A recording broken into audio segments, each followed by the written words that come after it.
Adventist World Radio, the voice of hope. Radio feon'ny fanantenana na ny AWR.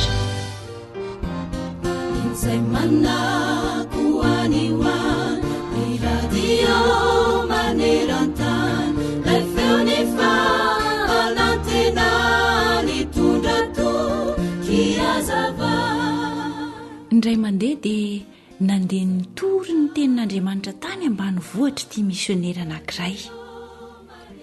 Rehefa nandeha kelikely hono izy dia nifanena tamin'ny tovolahy anankiray izay niandranandrana sy niedinedina fatratra.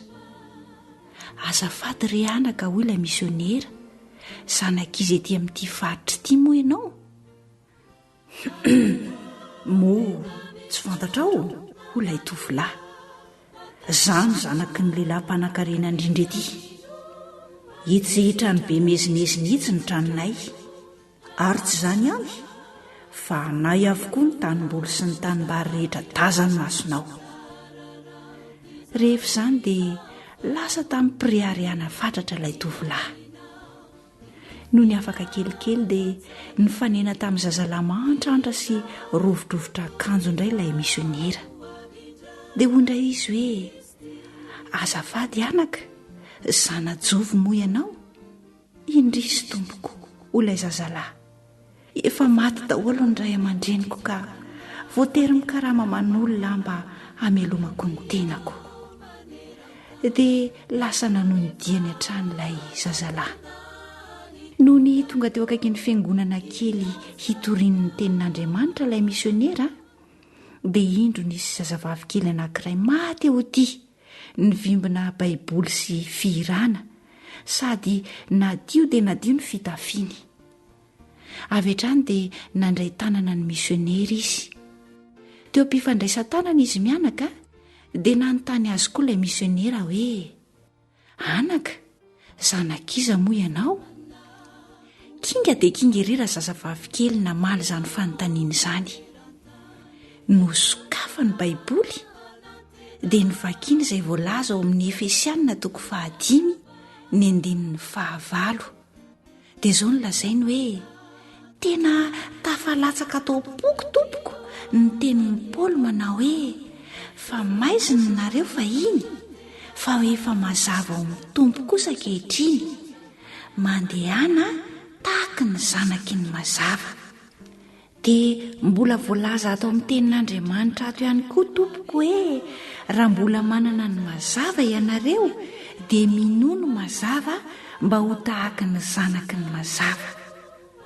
Koa noho izany tompoko dia zanaky ny mazava. Eny ao dada sy neny izay tena tiako tokoa, hoy rahalakely, kanefa mbola ambony noho izy ireo ny mazava dia Andriamanitra ray. Dia zanak'ilay Andriamanitra ray zany. Eny, marina tokoa izany. Sambatra izay mahatsiaro ny tenany ho zanak'Andriamanitra. Ary ianao mba mahatsiaro ho zanak'iza re ianao e? Arak'izay voalaza ao amin'ny Genesis 4:20-7 manao hoe, zanajovy moa ianao? Mba lazao amiko.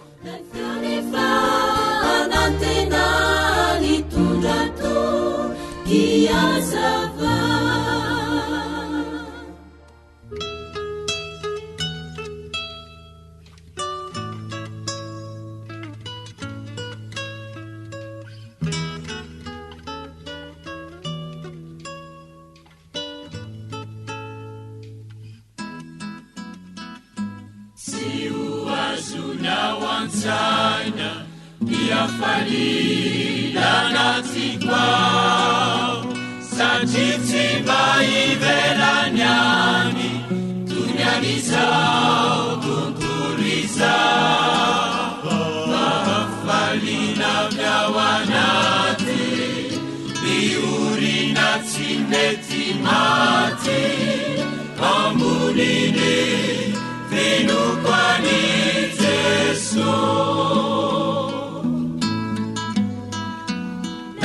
Sorina vikwaza tananaku ramura veruna anako arenako jesosity bananako doridori tsy misy atakaloko azy sanatry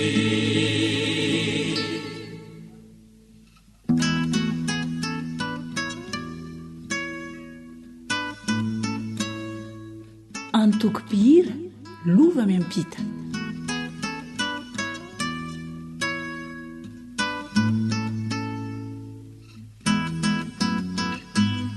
anontany angamby anaoe fa tenao nidrinare de tsotraiany nolazaiko falinisa nitenina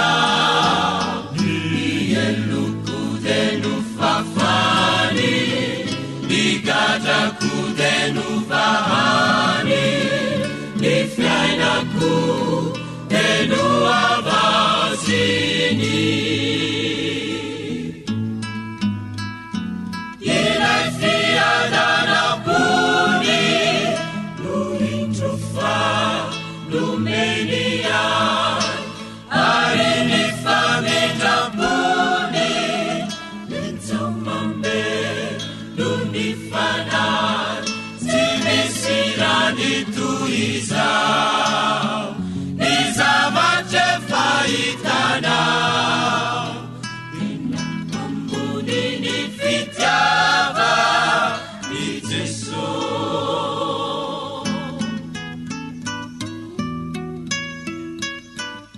AWR mitondra fanantenana isan'andro ho anao.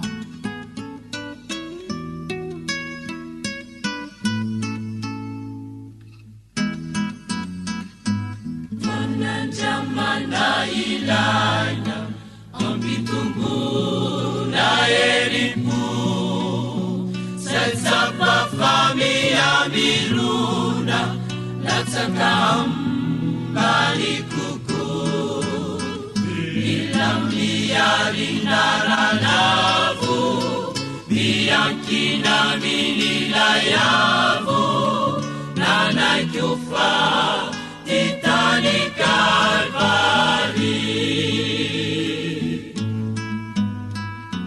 Champieri anesena Leasina asacciana Adesso si fa mutena Luatuka anampiana Neriana numiatura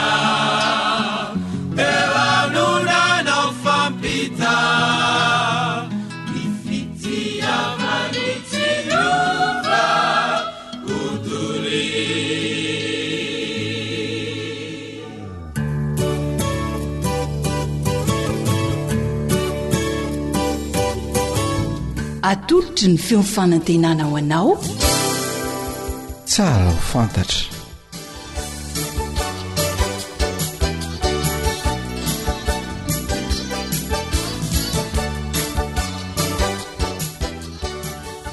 dia mbola faly miarabantsika hatrany hatrany a amin'ny alalan'izao fandaharany tsara ho fantatra izao ny namanao havanao pastora Soladina miaraka amin'ny teknisiana samy izay sora mandrakariva ka dia maniry hatrany hatrany ny fahasoavan'ny tompo antsika mana fandavatena mahafoy fotoana manaraka izao fandaharana izao.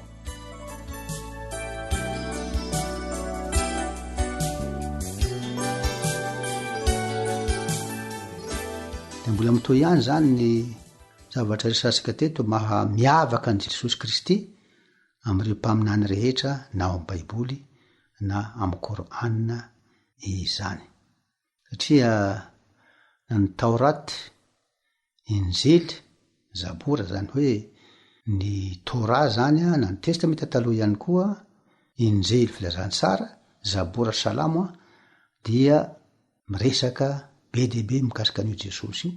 Ny testamenta taloha dia faminaniana anambara hoe ho avy ny Mesia ty ambony tany hamonjy zanak'olombelona. Ny Injily zany dia mitantara natongavany tokoa ary ny salamo de tahaka an'izao koa nanambaramiloha mikasika any Jesosy. Hitantsika teto le hoe Isa bony Mariama mukarrabin akaikin'Andriamanitra, kalimat Allah, ten'Andriamanitra, ruhullah, fanahin'Andriamanitra izany. Ary na de tsy mitovy aza ny fandraisana azy hoe ny fomba ny any an-danitra, satria ny Baiboly de manambara fa Jesosy Kristy de maty tokoa araky ny faminaniana, tsangany de niakatra any an-danitra izy, de any an-danitra Jesosy. Ny Coran ihany koa de manaiky fa any an-danitra i Jesosy io, na de tsy mitovy ny fomba ny kara fa tsy amin'ny mbola hitantsika teto zany zavatra zany fa ny Coran dia tsy manaiky ny hoe maty Jesosy fa de tamin'ny fotoana ozy reo hoy ny Coran zany isamborana azy dia nakarana haingany an-danitra izy fa olo hafa no nasolo azy teo. Hitantsika teto reo andiny vitsivitsy tao amin'ny Surat Imran, Surat An-Nisa, Al-Maida voalaza teo vakeny teto izay. Ka ny zavatra resatsika androany zany satria hoe miavaka izy tia de Jesosy nanao fahagagana. Izy tonga ho azy io. Tsy misy miteny ny mpaminany samy manany anjara fa de anjarany de manao fahagagana izy. Fa matoa nisy fahagagana dia misy zava-dehibe kendren'Andriamanitra tao. Raha vakitsika ny Baiboly, faminaniana ohatra any amin'ny Isaia 1:20 de hoe ny fanahin'i Jehova no ato amiko. Satria nanositra izy Jesosy. Itoro teny somafaly malahelo izy. De any amin'ny filazantsara, any amin'ny Matio, any amin'ny John, ohatra hoe 7:9 de miresaka mikarakitra ny Jesosy nampahiritra ny masony jamba. Ny 1:10 amin'ny John dia nanangana any Lazarosy tamin'ny maty Jesosy. Mbola efa maty efa misy efatrandro. Ary hoe nabaviny Lazarosy tamin'ny Jesosy efa maimbo zao fa efa efatrandro nge zao, efa efarany. Nefa dia nahatsanga Jesosy tamin'ny maty zany. Ny Baiboly zany dia mampahafantatra sika fa nanao zava-dehibe fahagagana sy vitany zanak'olombelona izany Jesosy izany. Nampahiritra ny jamba, balady marenina, nanangana amin'ny maty. Ahoana koa ny voalazan'ny Coran mikasika an'izay. Surat Al-Maida, surat 5 io ny andininy 700 de ty misy vakiny amitsika le andininy. Izy qala Allah ya Isa bun Maryam uzkur ni'mati alayk wa ala walidatik iz aituka biruhul qudus tukallimun nas fil mahdi wa qalan wa iz allamtuka alkitab wal hikmat wa tawrat wa injil wa iz tahluku min at-tin ka hayati tayr bi izni fatanfuku fiha fatakun toiran biizni wa tubri'ul akmaha wal abraswa biizni wa iz tuhrijul mauta. Ny dikateny de ozy izy hoe Andriamanitra Allah zany miteny amin'ny Jesosy. Qala Allah ya Isa bun Maryam. Miteny Allah mana hoe ry Jesosy zanak'i Maria. Azadino izy ny soa nataoko taminao sy tamireninao. Uzkur ni'mati alayk wa ala walidatik. Azadino izy ny soa nataoko taminao sy tamireninao. Raha nanomenao izy ny fanahy masina mba afahanao miteny amin'olona tahaka ny olon-dehibe, miteny ao anatin'ny berceau. Tukalimun nas fil mahdi wa kahlan.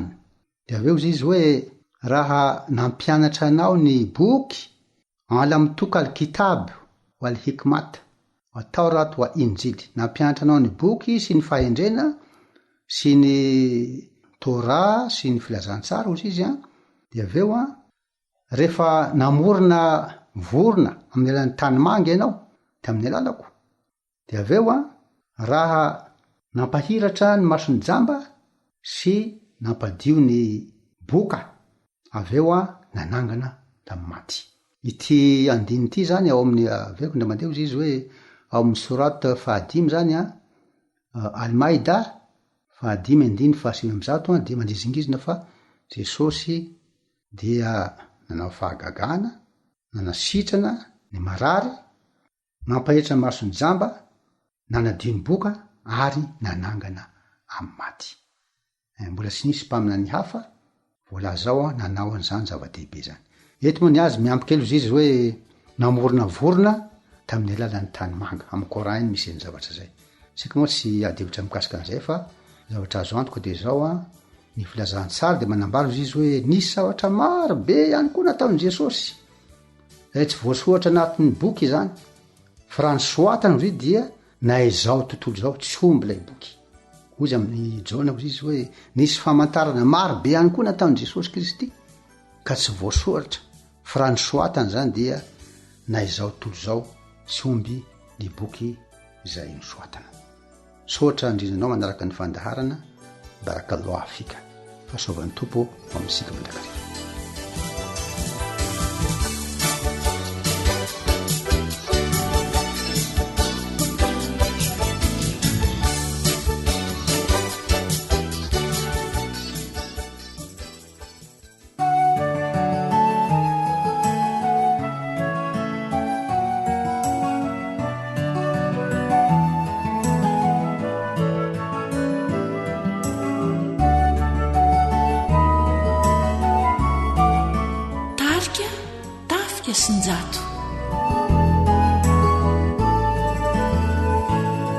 Rirainay mahery zay mpamindrafo piaino ireo vavakay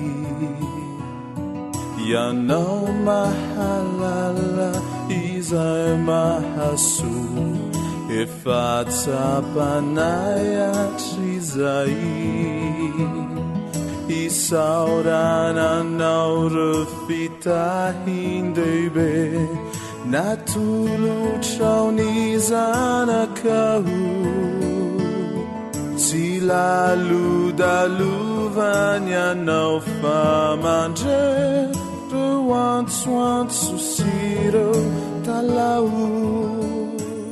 AWR Téléphone 034 06 797 62 033 07 170 70. Panamelani elukaikyo yanao tinani sireni uta numenao anaikyo jesozanakao nanafakanando nitrusa hafalina tsy umbitratra tuku nuindru isaurananao ireo lasaratsy tsy tiako ifu de indro efa rofafanao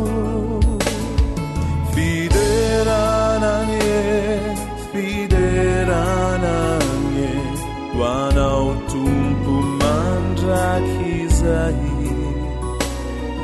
fitahindebe kairanu asandrachai huanitrahankasitrananye anteza fiandriananao tsy laludaluvany anao fa mandre baraiso izao irizao fiderananye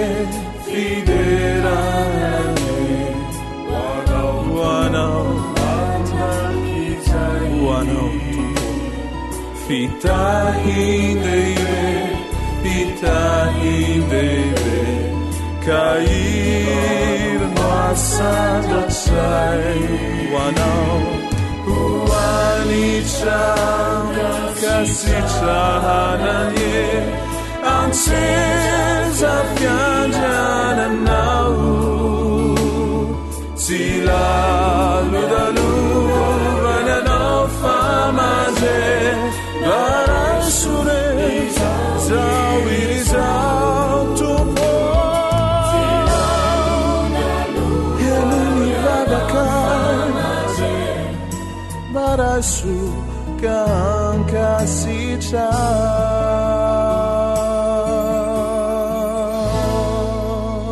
zay lay onjany fanantinana AWR manolotra ho anao feon'ny fanantenana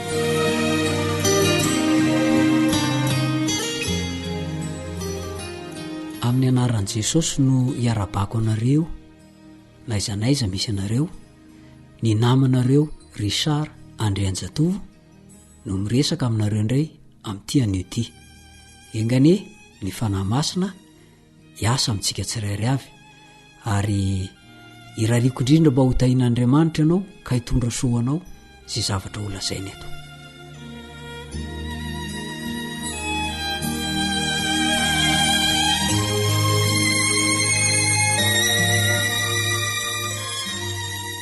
Ary ianao mba ahoana tapa-kevitra tanteraka izy ny anaraka marina an' Jesosy. Anabavy anankiray no nijoro vavolombelona teo anatrehan'ny fiangonana tamin'ny fotoana malalaka mazatra rehefa alarobia hariva nandritra ny fotoam-pivoriana. Fiangonana nisy ataloha no nisy azy io ary efa mpitandrana fiangonana mihitsy azy izy mivady teo aloha raha araka ny tantarainy. Mampalahelo moa fa efa nodimandry io vadiny io araka ny fantatra izay nolazainy.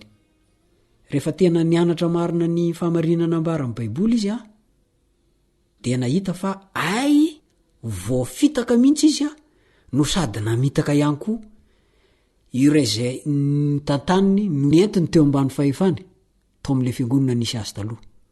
Nandritra n'izay taona maro ny tantaran'ny fiangonana izay.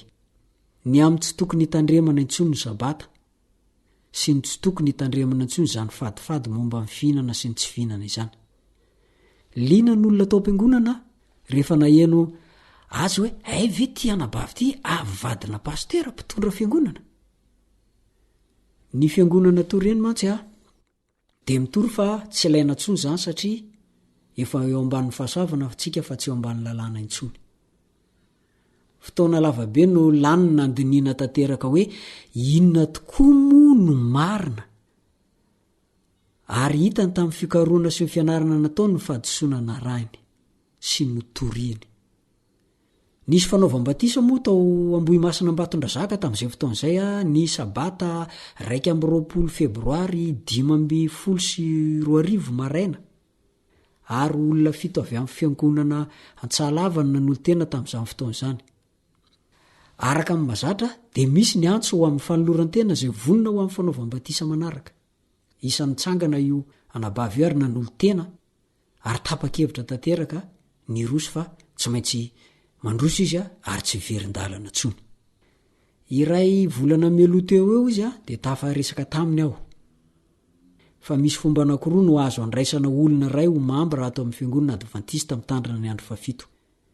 Dia ny fanekem-pinoana eo anoloan'ny fiangonana manontolo ho andro izay avy amin'ny fiangonana hafa ka efa vita batisa sitrika.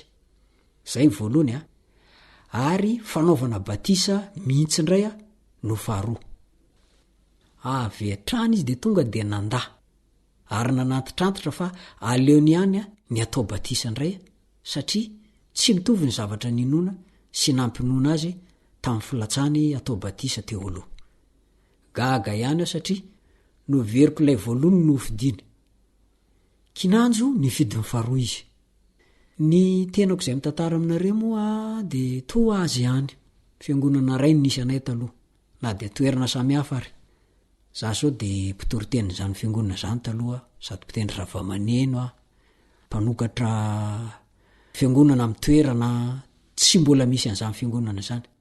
Fa raha ohatra ka tokony ho raisina amin'ny alalan'ny fanekem-pinoana aho satria efa natao batisa sitrika tany amin'ny fiangonana nisy taloha io dia za mihitsy no ny fidy ny rotsaka ny atao batisa sitrika indray noho izao antony izao. Hafa tanteraka amin'izay voalaza amin'ny Baiboly ny fampianarana ny noko sy nampinoanay ary notoriana tamiko. Hafa tanteraka ny fampianarana ny amin'ny hoe ty azoko hoanina ity tsy azoko hoanina. Hafaka tanteraka ny fampianarana azoko ny amin'ny hoe ty ny andro fivavana farisian-dahatro manokana midika zany fa tsy ilay andriamanitra ny baiboly tanteraka ny toriana tamiko fa andriamanika hafa noho izany a ny batisa nanaovana batisa ahy a de fanekena fotom-pampianarana hafa tsy ampianarin'ny baiboly ary tsy ho hita ao mihitsy zany no antony natapa-kevitra ahy atao batisa fanondrony tao anaty ranobe ry mpiaino malala ankehitriny Jehova de miantso lehilahy sy vehivavy tanora sy ankizy misaina afaka mandinika sy mandanjalanja mba ho tena mpikatsaka marina amin'ny fahamarinana ara-baiboly ka mpiatry zany eo amin'ny fiainany isan'izany ianao izay miaino izao fijoroana vavolombelona izao araroty ny androm-pasoavana ny lorantena anarana marina le Jesosy ny baiboly fa tsy mbola tara ahoana ny voalaza ny baiboly indro ankehitriny no andro fankasitrahana indro ankehitriny no andro famonjena misy lalana ataon'ny olona ho mahitsy kanjo lalana mivarina any amin'ny fahafatesana ny hafarany ary Andriamanitra ninitsy ny jery ny andro tsy fahalalana fa ankehitriny izy mandidy ny olona rehetra amin'izao tontolo izao hibebaka satria izy efa nanendry andro ray izay tsarany izao tontolo izao amin'ny fahamarinana amin'ny alalan'ny lehilahy ray izay voatendriny ko efa nanome vavolombelona ampinno ny olona rehetra izany izy amin'ny ananganany azy tamin'ny maty ireo andiny tsoratra masina ireo dia hitanao amin'ny Korinthianina 2:9-7 Oabolana 4:12 Asan'ny apôstôly 7:10 sy 1:30 dia oly efa antanina tery aloha hoe ary ianao mba ahoana zaho sy le anabavy efa tapa-kevitra ny anaraka an' Jesosy ka nirotsaka izay a tao anatin'ny ranony batisa ary samy nanaiky izay mianada fa ho atao batisa fanondrony indray satria tsapanay a ny tsy fahamarinan'ilay zavatra nitoriana sy nampianarina anay taloha ary ianao mba ahoana anino ny andro nomenanao ny ampitso dia tsy fantatrao tapao ny hevitra teny izao tahiny Jesosy ane ianao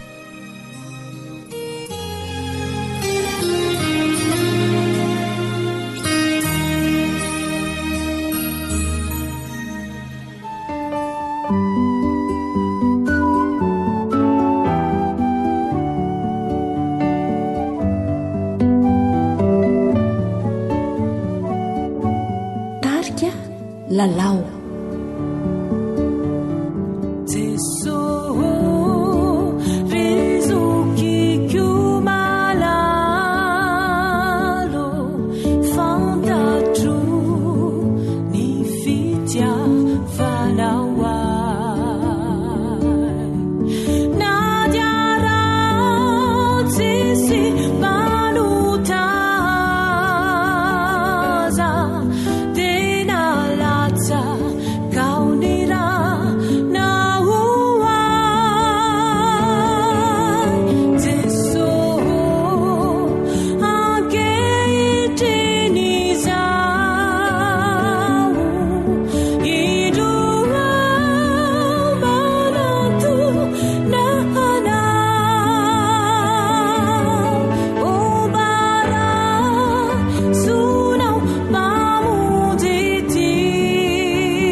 efa W ra koa mandeha zegny zala tsara izy ao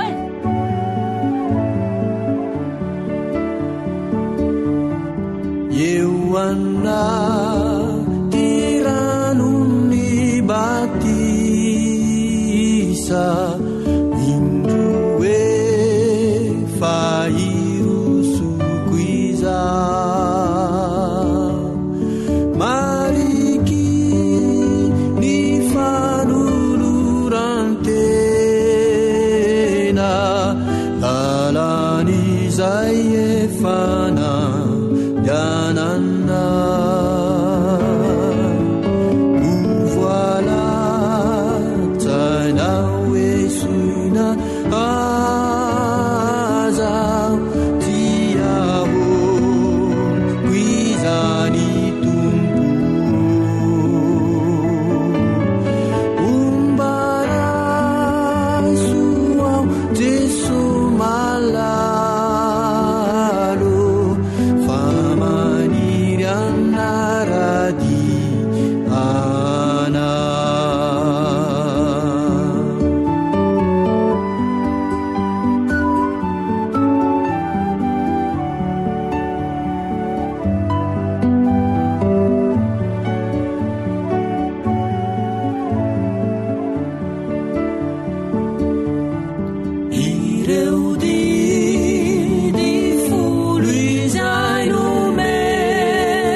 masina milamatra toko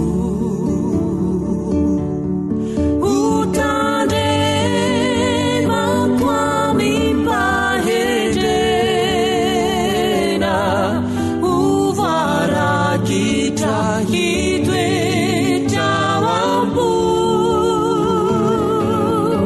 ilaya dunauti azwafinda laisama kahita harana nuasa jatu amunidida pamufantatiza utum tuluiza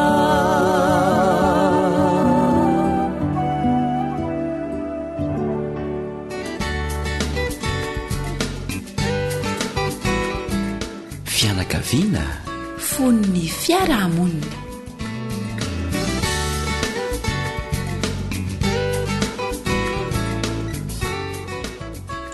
faly miraba ny isam-pianakaviana ny feon'ny fanantenana miaraka aminao eto amin'ity anio ity namanao Eliansy Iatsa mitoetrany ny fiarahantsika mijery ireo tsy ambaratelo ahafahana mahita ny tena fahasambarana ao anivon'ny tokantrano.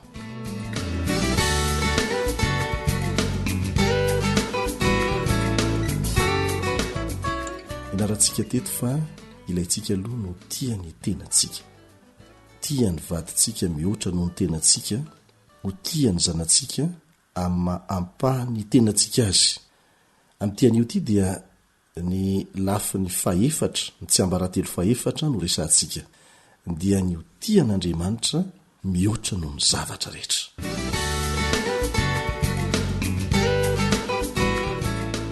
Andeho vakitsika vetrany namana iaja izay voalaza ao amin'ny Marka 12 manomboka eo amin'ny 9:20. Ahitantsika izay lazainy Jesosy ny amin'ity hoe fitiavana an'Andriamanitra ity. Vakitsika amin'ny anaran'i Jesosy dia nanantona an' Jesosy ny mpanorandalana anankiray izay efa nahareny ny adiny hevitra tamin'ny Sadoseo ka nahalala fa namaly azy sara izy dia nanontany azy hoe nididy manao ahoana ny voalohany amin'izy rehetra. Ary Jesosy namaly hoe ny voalohany dia izao: mihainoro Israely, Jehovahandriamanitsika dia Jehova iray ihany, koa tiavany Jehovahandriamanitra ao amin'ny fonao rehetra sy ny fanahinao rehetra sy ny sainao rehetra ary ny herinao rehetra. Ary ny faharoa dia izao: tiavany namanao tahaka ny tenanao. Tsy misy didy hafa lehibe noho ireo. Ilay fitiavana an'Andriamanitra voalaza eto dia mitarika antsika ho amin'ny tena fitiavana marina ny namantsika, ary ny namantsika voalohany amin'izany dia ny vadintsika sy ny zanantsika. Ny fitiavana izay avy amin'Andriamanitra zany dia manana ny toerany ngeza be mihitsy amin'ny fandaminana ny fifankatiavana ao an-tokantrano ao. Ary ilay fitiavana an'Andriamanitra dia mivelatra amin'ny lafiny rehetra fa tsy ara-panahy fotsiny, amin'ny lafiny rehetra, fanahinao rehetra, ny sainao rehetra, ny herinao rehetra. Zany rehetra zany dia tafiditra ao amin'ilay fitiavana an'Andriamanitra fa tsy ara-panahy fotsiny, mivelatra amin'ny lafiny rehetra le izy. Zava-dehibe mihitsy ity fitiavana an'Andriamanitra ity ho an'ny tsirairay amintsika, satria izany no mampianatra antsika hitian'ny hafa tahaka ny itiavan'Andriamanitra antsika. Andriamanitra mihitsy mampianatra an'ilay izy. Zao ny voalaza ao amin'ny Oabolana 5:7. Oabolana 5:7. Raha sitraky Jehova ny alehan'ny olona na dia ny fahavalony aza dia ampihavaniny aminy. Retsika tsara ve zany? Raha sitraky Jehova ny fifandraisanao aminy, ny alehanao, ny zavatra ataonao, na dia ny fahavalonao aza dia izy mihitsy no ampihavana anao aminy. Zava-dehibe mihitsy zany ny fifandraisana amin'Andriamanitra aloha any tsirairay. Eto dia voalaza fa na dia ny fahavalonao aza dia Andriamanitra mihitsy no ampihavana anao aminy, maika fa ny ao an-tokantrano ao. Raha sanatria misy ny disadisa ary matetika moa misy izany zavatra izany. mametraka amin'ny mahazava-dehibe ity tsy ambaratelo faefatra ity zany namana iaza ny fitiavana an'andriamanitra mihoatra noho ny zavatra rehetra satria miankina amin'izany ny toyny ny foambiazana amin'ny lafiny hafa rehetra izay fandresantsika teto. matsiaro le vavaka nampianaran' jesosy ahtra elian hoe rainay izay any an-danitra dia tonga eo amin'ile hoe mamelà ny elokay tahaka ny amelanay izay meloka taminay. Le fanomboana lizy aloha zany dia zavatra tena mampetsi-po mihitsy hoe rainay izay any an-danitra fisaka izana izany misy fifandraisam-pitiavana lalina ao anatin'izany hoe rainay izay any an-danitra zany tsy mba tahaka ny hoe miresaka amin'olona anankiray manan-kaja sy manam-boninahitra mampivarahontsany ianao fa miresaka amin'andriamanitra ray izay tena tianao. Dia veo le vavaka manao hoe mamelà ny elokay tahaka ny amelanay izay meloka taminay. Ao tokantrano rehefa manga ny lanitra dia to tsara fanahy avokoa ny olon-drehetra na idada na inenina ny ankizy fa eo amin'ny fotoana izay isian'ny olona ny tena ahitana ny hoe iza ny tena tia an'andriamanitra, iza ny tena manana toetra araka ny fon'andriamanitra amin'ny ao tokantrano. Ka rehefa mitranga zany ny olana, rehefa misy tsy mety ataony dada na ataony neny na ataony ankizy, dia eo ny tena ilantsika n'ilay fitiavana an'andriamanitra hamonjy ny tokantranontsika. Satria rehefa hivavaka amin'andriamanitra sika dia tsy maintsy ianao le mamelà ny elokay tahaka ny amelanay izay meloka taminay. Tsy ho vitanao mihitsy ny hiavana amin'andriamanitra kanefa tsy hiavana amin'ny ao a-tokantranonao. Dia mandamina ny fifandraisanao tokantrano zany ny fifandraisana tsara amin'andriamanitra. Tsy ambaratelo ngeza dia ngeza mihitsy io hanana ny kristianina raha toa ka ampiariny le izy. Tiako amafisina namana iaja le hoe rainay izay ny an-danitra. Isika dia nampianarina rehefa mivavaka mba hiresaka amin'andriamanitra tahaka ny raitsika. Le fivavahana izay manonona an'andriamanitra hoe andriamanitro Jehova tsy ratsy tsy diso fa ny antony nampianaran'i Jesosy hoe rainay izay ny an-danitra dia mahatonga antsika anana fifandraisana akaiky amin'ilay andriamanitsika. Eto moa zany tsika miresaka ny amin'ny hoe fifandraisana akaiky amin'andriamanitra ary marina tokoa zany fa izay no miantoka ny fahatsarany fifandraisantsika amin'ny hafa rehetra. Hoy Jesosy hoe raha misaraka amiko ianareo dia tsy mahay manao na inona na inona.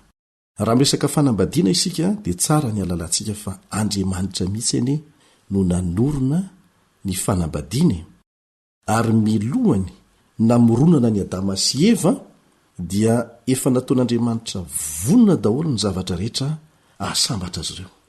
Hitantsika izany amin'ny Genesisy 2:1 sy ny 2. Genesisy 2:1 sy ny 2. Dia vita ny lanitra sy ny tany izay rehetra eo aminy, ary tamin'ny andro fafito dia vitan'Andriamanitra ny asa rehetra efa nataony, dia nitsahatra tamin'ny andro fafito izy tamin'ny asa rehetra izay efa nataony. Dia vakitsika ny Genesisy 1:17 sy ny 7 ary ny 2:2 ampiarahantsika ireo.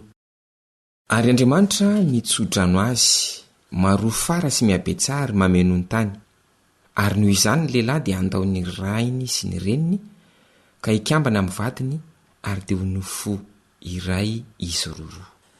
Ireo andinindreo dia ahafantarantsika fa mifandray tsara mihitsy ilay famoronana ny zavatra rehetra dia taorinan'izay namorona any Adama sy Eva Andriamanitra. Efa vonona daholo ny zavatra rehetra vao ny foronona Adama sy Eva.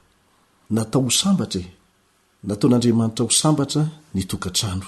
Ary eto dia mazava tsara ny tsy ambaratelo ny fahasambarany tokantrano, ny lehilahy handao ny rainy sy ny reniny ikambana amin'ny vadiny ho nofo iray ihany izy roa. Zay ny planin'Andriamanitra.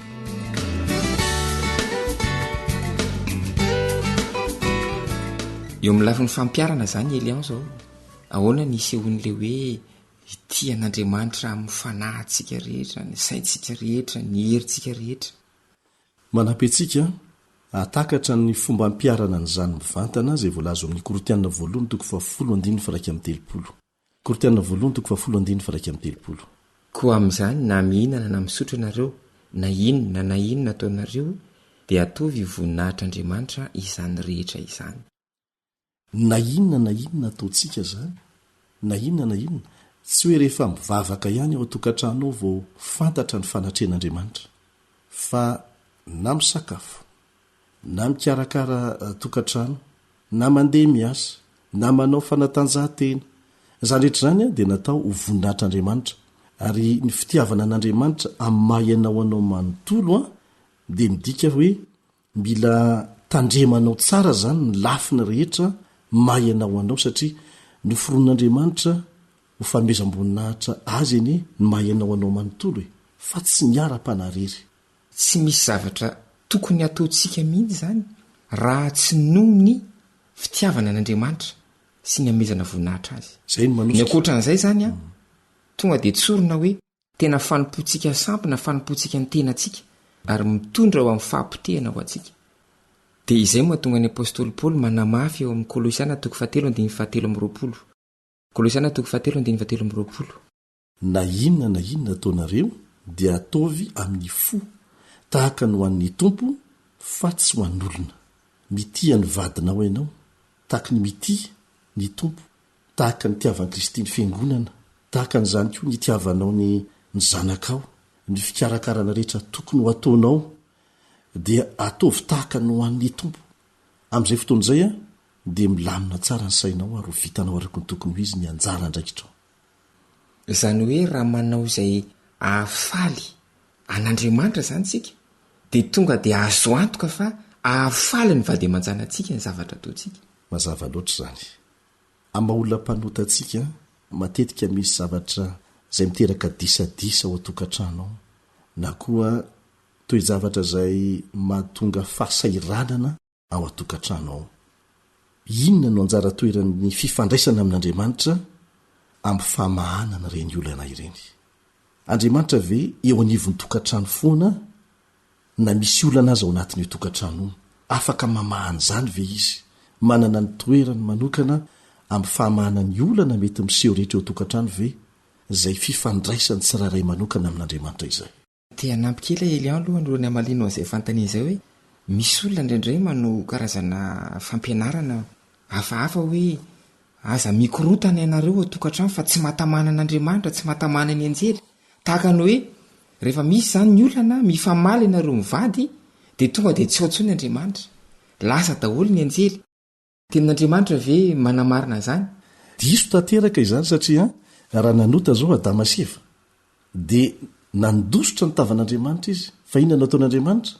Nitady azy dia nanao ny fomba rehetra hamonjena azy. Nitanjaka azy zareo dia nitady fomba anaronana an'izany tamin'ny herin'ny tenany. Nitady ravina viavy. Rehefa tonga ny atoandro maina ihany le ravina viavy dia Andriamanitra tsy maintsy namono biby mba ahafahana maka ny hoditra ilay biby, mba ahafahana manarona ny fitanjahana izy mivady. Andriamanitra dia tonga mihitsy hamany olana rehefa mitrango zany eo anivon'ny tokantrano. Ka diso dia diso hevitra avy amin'ny Satana mihitsy zany hevitra izany hoe raha vao mikorotana anareo dia lasa Andriamanitra. Andriamanitra dia eo mandrakariva fa miandry antsika izy isafidy ny famonjena tiany atao ny tokantranontsika.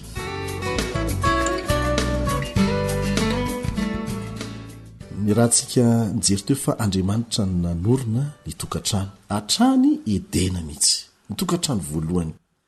Indray mandeha Jesosy dia nasaina tamin'ny fampakaram-bady taokana dia tonga tao tokoa izy rehefa nitranga ny olana tao anatin'izany fampakaram-bady zany satria lany ny divay. Alay voan-tsaina hoe ny lanonana mbola mitoy mbola mafana tsara, lany ny divay, midika tsy fahampiana zany, manala barakany zany. Dia niditra nitsehatra Jesosy. Izy tsy niteny hoe inona natonga n'izany. Nareo nanao tsirambina amin'ny fanomanana, tsy nanometsina izy fa nanome vahaolana avy hatrany. Na koa hoe tsy mahay mitantana nareo? Tsy niteny an'izany izy fa avy dia vahaolana no nomeny. Azonao vakiany zany tantara zany ao amin'ny Jaona 4. Manome vahaolana Jesosy zany na inona antony tsy manontany izany tsy mandatsy izy ary izay ileo fahasoavan'Andriamanitra. Mila miresaka amintsika raintsika izay any an-danitra ny io rehefa misy olana inona atao amin'ny ray izy misy aza ny tena idododoana tsy ampy ny zavatra izay ilaiko. Misy olana tahaka an'izao dia tsy misy akaiky atsika indrindra tahaka n'io raintsika io afaka mamaha ny olana rehetra io, tsy mandasa io. ka dia ampianarina isika mba hametraka an Jesosy eo anivo ny tokantranosika fa vaolana amin'ny lafiny rehetra koa zany izy.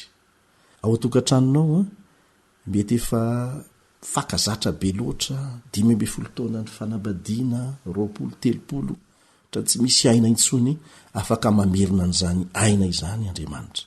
Ohatra ny lasa fahazarana fotsiny sisa ny fifandraisana, ohatra ny efa miamangatsika le fitiavana adidy sisa ny fandraisana afaka mamerina ny loniny le fitiavana voalohany Andriamanitra. Mety misy ny tsy fampina rabola afaka manomeza ilaina Andriamanitra ary tsy mandatsa izy. Zay zany le tombontsoa am'le hoe fitiavana an'Andriamanitra mihoatra noho ny zavatra rehetra ho an'ny tsirairay ampivady. Dia izay koa ny namarana fotoana antsika teto androany. Manao mandra-piona vetivety indray ny namanao Elion sy Iata.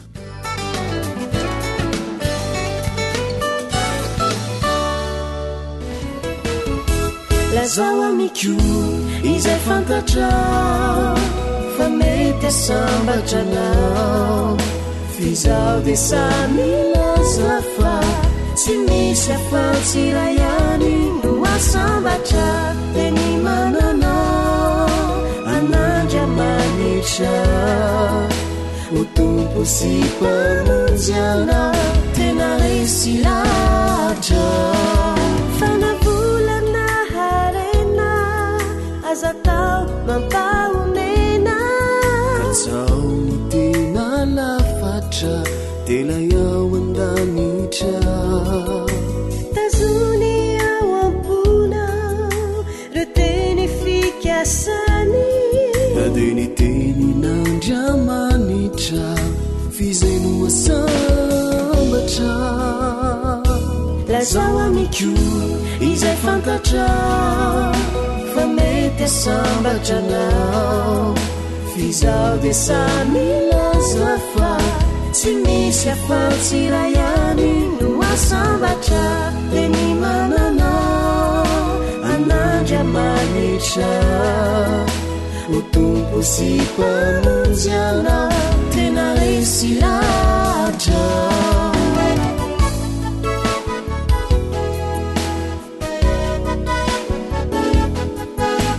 Jacqueline sy Noah.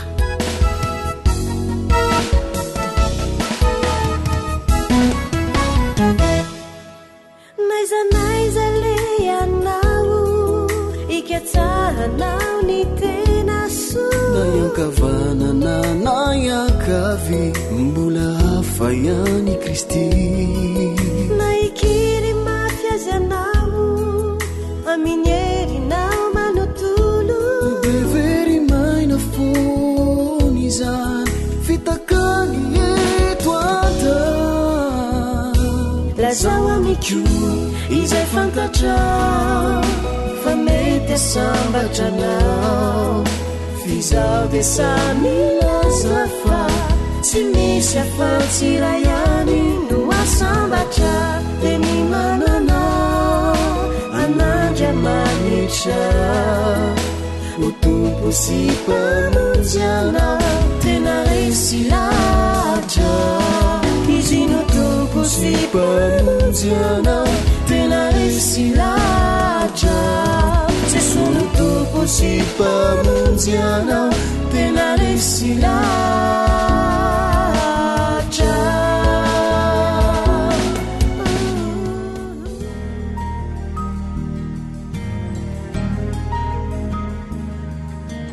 Faniteninao no fahamarinana. Taridalana manokana fianarana baiboly avoaka ny Fiangonana Adventista maneran-tany. Iarahanao amin'ny radio feon'ny fanantenana.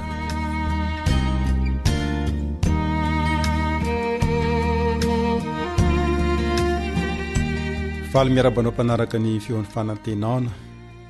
Tonga sahady amin'ny fizarana farany isika amin'itian'io ity. Ary ankasitrahana ianao izay mbola miaraka aminay fa mialohan'ny amaranantsika ny fianarana dia manasanao aloha ao hivavaka.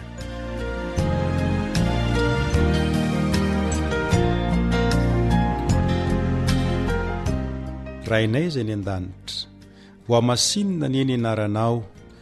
Misaotranao manokana izahay no ny tombontsoa izay nomenao anay na hahafany nianatra ny teninao. Efa ano vitsivitsy no niarahanay teto ka ny anaranay mikasika ny drafitra nataonao anay, koa raha marana izany izay androany dia mbola mangataka ny fanainao masina mba hitari-dalana anay amin'ny anaran'i Jesosy. Amen.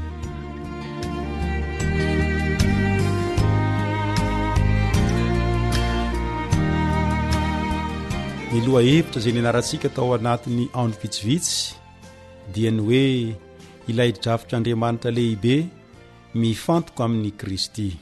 Ilay drafitr'Andriamanitra lehibe mifantoka amin'ny Kristy. Araka izany dia manana drafitra ho anao Andriamanitra, ary io drafitra io dia sady lehibe no mifantoka eo amin'ny Kristy. Manamafy izany ilay tsy anjery izay efa hitantsika teo aloha ao amin'ny Efesianina 1:1-7. Efesianina 1:1-7 izay mivaky toy izao: isaorana ny Andriamanitra, rain'i Jesosy Kristy tompontsika, izay nitahy antsika tao amin'ny Kristy amin'ny fitahiam-panahy rehetra any an-danitra. Mario tsara fa hita ao anatin'io andinin'io ilay planin'Andriamanitra izay lehibe sady mifantoka eo amin'ny Kristy. Voalohany, maneho fisaorana ny apôstôly Paoly. Tena zava-dehibe ny fahaizana misaotra rehefa nahazo zavatra ianao. Koa dia naneho izany fisaorana izany ny apôstôly Paoly eo amin'ny fiandohan'ilay toko sy andininy, satria nandray fitahiana avy amin'Andriamanitra izy. Ary mino i Paoly fa nandray fitahiana avy amin'Andriamanitra ny kristianina izay namaky ny taratasiny. Faharoa ihany koa dia asehon'ny Paoly mazava tsara fa tena nitahy antsika tokoa Andriamanitra. Azo antoka ny fitahian'Andriamanitra anao, ary ny fitahiana izay nomen'Andriamanitra dia ao amin'ny Kristy. Ka ny hevitra izany dia izao: ilay fitahiana izay azo dia noho i Jesosy Kristy. Noho i Jesosy Kristy no nanomezan'Andriamanitra antsika ilay fitahiana, fa tsy noho isika velively. Tsy noho ianao no nazahoanao ilay fitahiana, fa noho ny amin'ny Jesosy Kristy.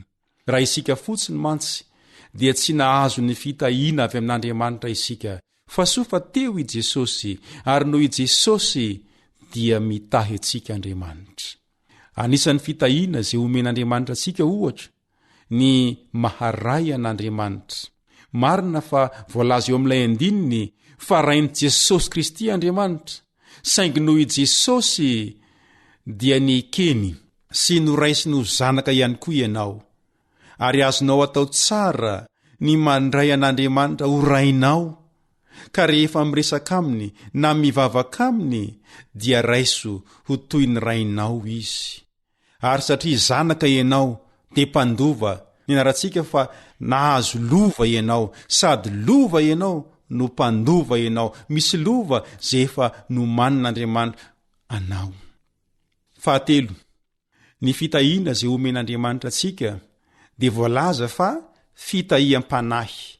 Hitantsika tao anatin'ny fianarana fa io fitahiam-panahy io dia fitahiana ara-panahy, na koa fitahiana avy amin'ny fanahy.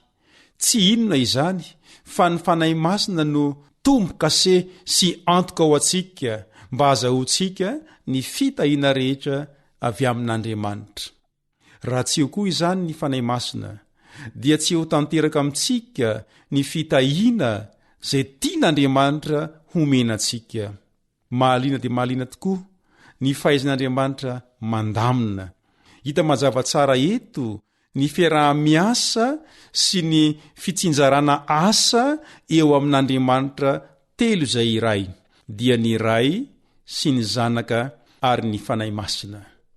Asa iray ihany no tanjona, ary asa iray ihany na koa tanjona iray ihany no ifantohany, dia ny fitahiana antsika olombelona. Koa eto ampamaranana ary dia manasanao mbola hamaky izay voalaza ao amin'ny Efesianina 1:1 Efesiana 1:5 manao hoe rehefa notendreny raha teo amin'ny fitiavana isika mba ho azy amin'ny fananganananaka amin'ny alalan'i Jesosy Kristy araka izay ankasitrahany fony. Mario tsara, rehefa notendreny raha teo amin'ny fitiavana isika mba ho azy amin'ny fananganananaka amin'ny alalan'i Jesosy Kristy araka izay ankasitrahany fony. Zero tsara fa efa notendreny amin'ny fitiavana ianao mba ho azy. Notendren'Andriamanitra amin'ny fitiavana ianao mba ho azy, ary tamin'ny fananganananaka amin'ny alalan'i Jesosy Kristy no nandraisany ianao. Zanak'Andriamanitra ianao, ankasitrahany fon'Andriamanitra ianao. Ekena fa mety manana ny fahotanao ianao na koa manana ny fahalemenao saingy tadidio fa tianao Andriamanitra. Koa raiso izy anio, maneke mba ho zanany. Koa raha mety ianao dia manatona an'Andriamanitra. Hatolory azy ny fonao, hatolory ao an'Andriamanitra ny tenanao. Aza mangatakandro intsony fa nio ihany dia mivavaha fa vonona iainanao izy. Raha sitraka ao ary dia hiaraka hivavaka aminao aho. Hivavaka isika.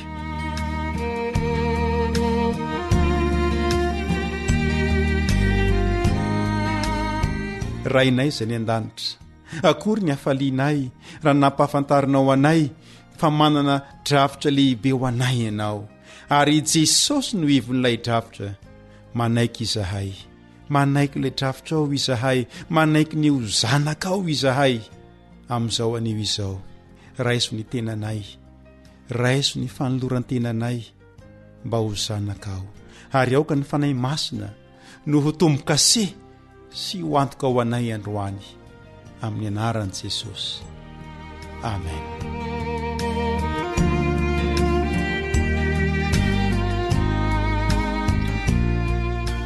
Dia raina ny tompo no ny fitahiny aisianao ka nahafahantsika niara-nianatra teto tao anatin'izay andro vitsivitsy izay. Mino fa tsy andalo fotsiny ny tenin'Andriamanitra fa tena hatanteraka ny asany eo aminao. Koa erezo ary fikiro ny tenin'Andriamanitra, raisoanao ny famonjena izay efa nomeny tompo anao. Ny namanao Rijamory niaraka taminao teto ary manome fotoananao indray amin'ny fianarantsika manaraka. Hitahinao hatrany aniny tompo. Amen.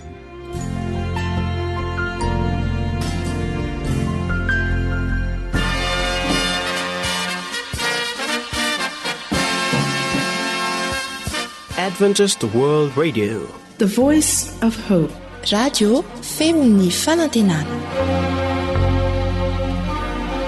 Ny farana treto, ny fanarahanao ny fandaharan'ny radio Feo Fanantenana na ny AWR amin'ny teny malagasy. Azonao ataony mamerina miaino sy maka maimaimpoana ny fandaharana vokarinay amin'ny teny pirenena mihoatriny 100 amin'ny fotoana rehetra.